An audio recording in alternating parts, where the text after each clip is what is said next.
If there's a first among equals for battleground states this campaign season, Ohio would likely get the nod. Certainly it feels as though one or both of the candidates is there almost daily.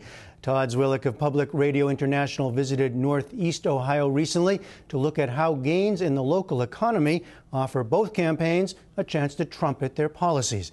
His story is part of our new collaboration with public media partners around the country as we bring you reports from areas that will likely determine the outcome of the election in a series we call Battleground Dispatches. That's the sound of the economy here in Northeast Ohio being reborn.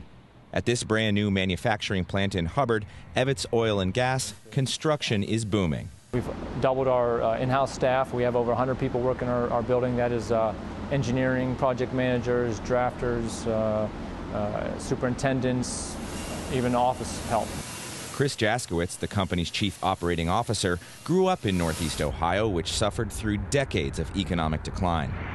Today, with a business thriving on a resurgence in energy and auto manufacturing, he's feeling optimistic. There's a lot more smiling, a lot more sunshine around here, and we're all enjoying that. It's a far cry from the economic freefall Ohio endured years before the recession hit the rest of the nation, losing over 419,000 manufacturing jobs between 1999 and 2009. And this corner of the state was one of the hardest hit. I understand there's a lot of people suffering out there. We've been there. We've lived through that. But today, that is changing. Jobs are returning, and the economy here is hammering back. The most recent state employment data show Ohio has added more than 52,000 jobs since 2009, and unemployment has fallen below the national average to 6.5%. In an election year centered on jobs and the economy, Ohio's now bustling Northeast corridor has made the area even more of a focal point than in years past in this crucial battleground state for both presidential candidates. Hello, Ohio! God bless Ohio! President Obama and Mitt Romney's campaigns have practically camped out here, and each candidate has made multi-city tours of the state just this week.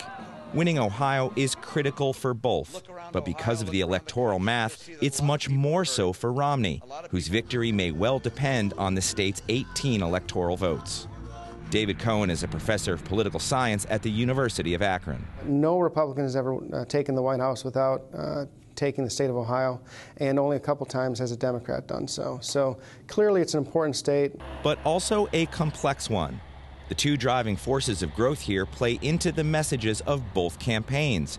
Mr. Obama points to his administration's auto rescue for saving jobs, and Romney emphasizes the need for domestic energy production as an economic engine for the area. We've had a lot of positive economic news over the last couple of months, and so the question is it too close to the election to really make an impact on people's votes, or are people still kind of weighing the economic realities of the country and of the state? The city of Lordstown is home to a sprawling General Motors factory, the area's largest employer. Once on the verge of collapse, it's become a national symbol of the federal bailout of the auto industry and a centerpiece of Mr. Obama's campaign. Former President Bill Clinton, who will visit Ohio next week with the president, pointed to the plant's success at this summer's Democratic Party conventions in Charlotte. The auto industry restructuring worked. It saved more than 1 million jobs, and not just at GM, Chrysler, and their dealerships, but in auto parts manufacturing all over the country. Today, the Lordstown plant churns out the Chevrolet Cruze, the country's best-selling compact car. To meet demand, it's gone from 1 shift a day to 3, and round-the-clock production. Dave Green is president of the local United Auto Workers Union. But the whole economy will benefit from this because our part suppliers, the people who work there, are out shopping at the stores. They're paying taxes. They're investing in their community. The auto industry employs 1 out of every 8 workers in the state. Youngstown is the largest city in the region and reaped many of the benefits. It's not just auto breathing new life into Northeast Ohio. In Youngstown, the once declining steel industry has come back, and the evidence is French-owned V&M Star, which makes steel tubes for natural gas drilling. The company chose Youngstown for its $1 billion expansion. You might not think of Ohio as an energy powerhouse, but it is on the verge of a natural gas boom of its own. Northeast Ohio sits on vast shale formations which are rich in gas and oil. Advances in hydraulic fracturing, known as fracking, have put the possibility of extracting that energy within reach. Tom Waltermeyer is chairman of Team Northeast Ohio, a nonprofit economic development group. The gas drilling that's starting to happen in Ohio is just starting to take place.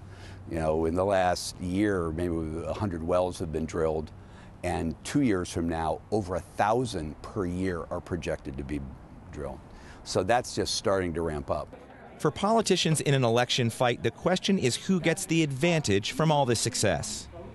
Romney has made big gains nationally since the first debate, and polls show he's now in a virtual tie with the president. But in Ohio, Romney's seen much smaller gains. Mr. Obama has consistently led in the polls here and still holds an average of a 2 to 3 point lead. With the resurgence of the auto industry, new steel production, and the promise of large natural gas reserves, you can sense the optimism here in Northeast Ohio. But a big question now is whether Democratic strongholds like Youngstown will give Mr. Obama enough margin to carry the state and stay in the White House. Mr. Obama's popularity here is maintained by strong support from auto workers like Union President Green. In March, everything almost came to a halt, right? The contractors we had in the plant were backing off. There were helicopters flying over our plant taking inventory, people walking through our plant with clipboards taking inventory. They were going to liquidate our facility, okay? That's a fact. So Mitt Romney can, airbrush this all he wants. That's what was happening at the time. The fact that President Obama stood up and said, I'm going to take a bet on the American workers and we're going to invest in this when it wasn't a popular thing to do, absolutely he deserves credit. Mr. Obama needs to persuade more than just his union base that he's the one to continue the success. While the energy boom happened under his watch, Ohio voters are not all quick to give him the credit. Chris Jaskowitz of Evetts Oil and Gas voted for Mr. Obama in 2008 and says the president has done a good job over the last 4 years. But his business is preparing for the next 4 years, and he's decided on Romney this time around. I am leaning more towards Romney in the sense that he is a businessman. He understands what we're going through. He understands the situation that many businessmen have been in, where government can step in and affect what you're trying to do, and that is create jobs. And we believe that he has a strong belief in energy independence in this country. Jaskowitz is betting on the future of Northeast Ohio's gas reserves, but for others, it's already hit home. Mel Cadle owns a farm in the Mahoning Valley, not far from Youngstown. He's leased a patch of land once meant for soybeans to Consul Energy, which has already begun drilling. And Cadle's also betting that Romney's approach to domestic energy and the environment will serve him best. The president has more regulations. He's put more regulations on farming and everything.